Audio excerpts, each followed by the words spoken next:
I just wanted to hop on here to make a few comments because several people, over a dozen persons, sent me a newsroom clip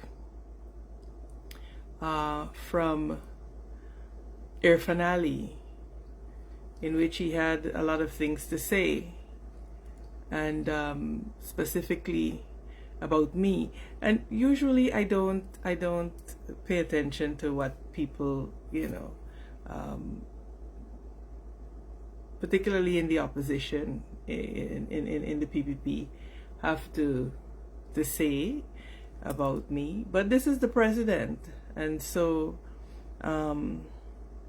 as regrettable as that is, he is the president. And so when he comes out and he says certain things to this nation, I believe that I am duty bound to correct him. It was amusing actually to see Irfaan Ali pretend not to know my name. Really, Irfaan, that is so 1960s. That is what you do when you want to diminish somebody. It's the oldest trick in the book. So you're not fooling anybody. You're not fooling Guyanese. And whilst you are there pretending not to know my name, you could tell your folks to stay out of my inbox. I'm not interested in joining the PPP. I'll never be interested in joining the PPP. So whilst you are out there pretending not to know me, your people are in my inbox. But Brigadier Mark Phillips, rest assured, I do not want your job. There's no danger of me joining the PPP. We are diametrically opposed in the way we view this country and the people of Guyana. So we could forget about that. The second thing is, Irfaan, I appreciate you calling me young lady, but remember, I'm older than you. So put some respect on my name, please, and thank you. Now, that aside, we're going to get down to some serious issues, because I'm not sure why whenever I speak about corruption, it seems to garner a particular reaction, a very visceral reaction from the Irfaan Ali and his people. And I want to remind Irfaan that you are the president, and therefore when you're giving the people of Guyana information, give them correct information. In 2015, I was a public servant, and all and sundry know that you all terminated me from the CAA when you got into office. So please don't spread lies to the people of Guyana. I was a humble public servant serving the people of Guyana through the Guyana Civil Aviation Authority. So let's get that right. Don't involve me and call my name in rigging and rigging and rigging. And as we're talking about rigging, you know very well what the 𝐒𝐫𝐿 showed. Very, very well what the 𝐒𝐫𝐿 showed. So don't you come to try to gaslight the people of Guyana. Do not come to gaslight the people of Guyana. And then you went on, and this fake pontification about the forgiveness of sins. Are you God? That people need to seek forgiveness for sins or perceived sins from you? Are you God? The last time I checked, no. So please spare us this pseudo man of the cloth act. And really, if you're gonna come to speak to the people of Guyana, at least come with the truth, and at least come with a coherent thought to tell them. I am sitting listening to you, and I'm wondering if you live in an alternate universe. You could sit and say, I had to make a note because it was so ridiculous. You will talk about the rice yield, and that the AP and UFC killed the rice industry, when the truth is that the highest yield ever recorded by the rice industry in Guyana happened under the coalition. Now what is happening is that for the first time in the history of the rice industry in Guyana, farmers have to dump paddy. Farmers have to dump paddy because there's no market for it. But you want to come to tell the people that under the AP and new AFC, the rice industry suffered. Come on, man. And you know what is so galling about this? These are facts that are easily researched and proven. And you have the brass face to come and sit there and lie to the people of Guyana and deliver it in such a pious manner. Like if, look, Irfaan, give me an easy time. Because I will tell you, this nonsense has got to stop. You... Listen, he spoke about us being anti-rule of law. Can you imagine? Can you imagine? Irfaan has the gall to call people who have been calling for impartial investigations into Adriana Young's murder anti-rule of law. You have the gall to call people who have been calling for an impartial inquiry into the murder of 𝐾𝐲 anti-rule of law. You have the gall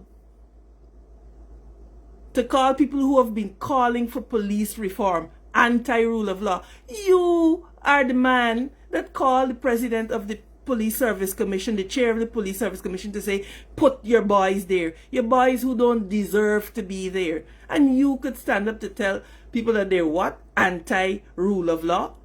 Your speaker in the National Assembly banned the word corruption. Huh? And you want to tell people about their lack of moral compass? You, the same person who we can't find the university that he got his first degree from? Look, Irfaan, listen to me. Leave me out of the nonsense. Because if you come to me with foolishness, I will check you every time. I will check you every time. And you have no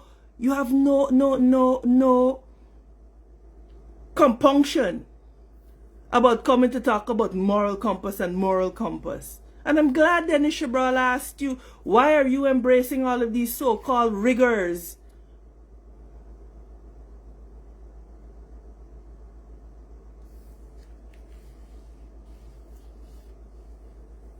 We have got to understand that the time for lies being thrown down and forced down the truth, the throats rather, of the Guyanese people is over.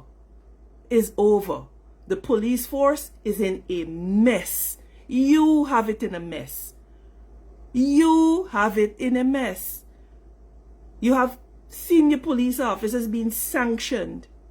And you want to talk about people being anti-rule of law. If you are so for the rule of law, convene an independent investigation into Adriana Young's murder. You do that. But until that time, you don't come and use people's names and slander people on national television. On national television, you don't do that. And please know, Mr. President, that the word is coalesce. Because I don't know who the collators are. And you know, it is so, you want to talk about a power grab. This is the same government that you are heading that paid Charandas Prasad 40 pieces of silver to betray an entire nation. And you want to talk about power grab.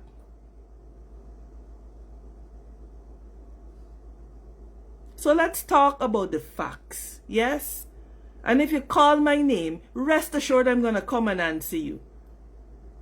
Because when I get up in the morning, it's to serve the people of Guyana. I don't have time to play games and to posture and to stoop and padoop. Bring the facts to the people. Tell the people that unless the government of Guyana continues to subsidize 𝐾𝐲, that it will collapse. Tell them the truth. You want to talk about closing the sugar industry. Tell the people that the first estates was closed by 𝐷𝐵𝐻𝐺. Tell them that. And you want to talk about 5 years of destruction under the APNU AFC coalition? I'll be the first to say that we didn't get everything right. Or the government at the time didn't get everything right. But I will be the first to also say that Guyanese saw a most improved standard of living without oil. The public servants had a record increase in their salaries. The healthcare system was functioning. Infant mortality rate was down. The maternal mortality rate was down. The roads were safe. Crime was at an all-time low. Cocaine trafficking was almost zero. Soon as you all get back in there, suddenly 11 tons of cocaine from Port Georgetown. And you want to tell people about destruction? You want to tell people about destruction, Irfan? When now with Guyana making $7 million per day from oil, that our people are still poor? That people are still struggling for 3 square meals a day? That there is no safe public transportation? And you want to talk about destruction? And then you have the temerity to ask, why don't you ask God to forgive you of all the sins that you are committing against the people of Guyana right now? People can't go to protest. You're locking them up for terrorism charges. But you're sheltering cocaine traffickers in the police force, as we saw with OFAC putting those sanctions on a senior police officer recently. People could afford to eat during the coalition time. They can't afford to eat now. And then you all come to tell people about, oh, there's a crisis all over the world. Yes, but you name me which country in this world has a population of less than 1 million persons making $7 to $8 million per day from the oil industry, and people are still hungry. People are still jobless. You're still getting substandard roads built. You explain that to me. You explain that to me. So, look.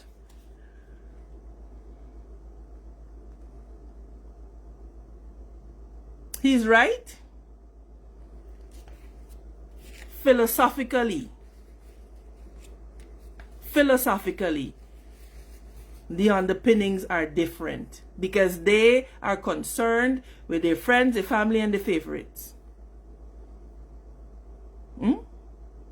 That is what they are concerned with. And you come to preach, to tell people about forgiveness of sins. Have you sought forgiveness of sins for telling people about the University of 𝐼𝐺, when if you drive the entire and walk the entire 𝐼𝐺, there is no such thing as the University of 𝐼𝐺? Come on, man. Come on. Stop taking the Guyanese people for fools. Because we are not stupid. Contrary to what 𝐷𝐵𝐻𝐺 said, Guyanese people are not stupid. They can see and they can feel the fact that they are excluded from participating in this economy, whilst you and your friends and your family and your favorites are rolling in money. Rolling in money, and Guyanese people are starving. And you know, you want to talk about irresponsibility. It is your government that has allowed over 100,000 persons in this country that are undocumented, jeopardizing our territorial integrity and our sovereignty, making us vulnerable for being undermined from within. And you are here to say to us that you have the best interests of the people of Guyana at heart? This government talking about rigging when you are the ones doing everything to frustrate participation in the upcoming elections. You are the one doing everything. Can you imagine you are saying that you all are people of law and order when you have the Attorney General whose job depends on his government returning to power, advising 𝐾𝐬𝐿?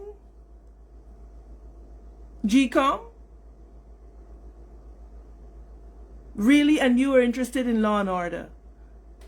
You are interested in free and fair elections, and you have fought biometrics every step of the way.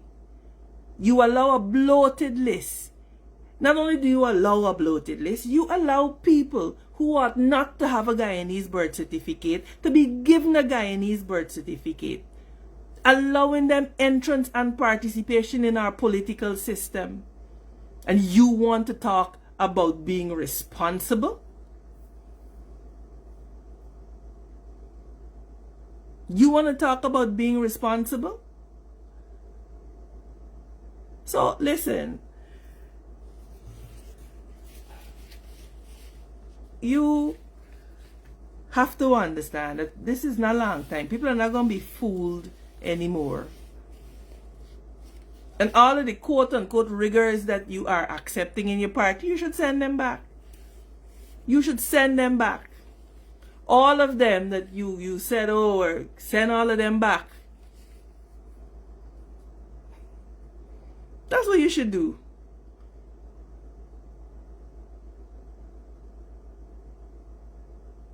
𝐷𝐐𝐬𝐿 makes a good point. Why do we not have a census up to now?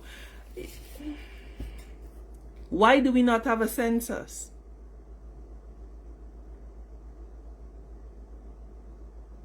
Why do we not have a census? The truth is that you all do not want the people of Guyana to know what the population size is. Because when the population size comes out and they see the voters list size, they will know that it makes no logical sense. You all have engineered the population. Engineered the population. Put foreigners to vote. Put foreigners on the list and give them the ability to vote in our system. So, as Guyanese, we have to keep our eyes on the ball. We have to keep our eyes on the ball. And I see some of our friends here asking about, I have made my comments as it relates to the coalition. I am laser focused on moving the PPP out, whatever it takes. And he's right about that. The only you know, the man says some things. Oh, the only reason they are coalescing, well, he said collating. The word is actually coalescing. The only reason they are coalescing is to remove the. You are right, because you all need to go. You absolutely have to go. You're bad for Guyana. You're bad for the people of Guyana. And you have to go. And I'm going to say to Guyanese, for the first time, you have a plethora of opportunities that you do not have access to. And why is that? Why is that? Why is it that you have to, you know, it is so disconcerting to hear from business people the fact that they're not getting access to contracts. Established business people, to hear them complain about how they're being pushed out by Asians and Chinese businesses, and they don't feel like the government is doing anything to protect them. You know how painful that is? Business people have worked 50 years, have had family businesses, and they're now being pushed out. And the government does not see it fit to intervene. And for you to get a contract to clean a drain and to build a road, you have to be quiet. You dare not comment anything against the government, or they have people calling you, oh, you see that comment there? You have to take it down. That is the Guyana that we're living in? And then you have the temerity to come here and lie to the people of Guyana? Billions of dollars spent behind gold. And you're yet to tell the people about your relationship with 𝐷𝐸, but you want to talk about a moral compass? Look, Irfaan,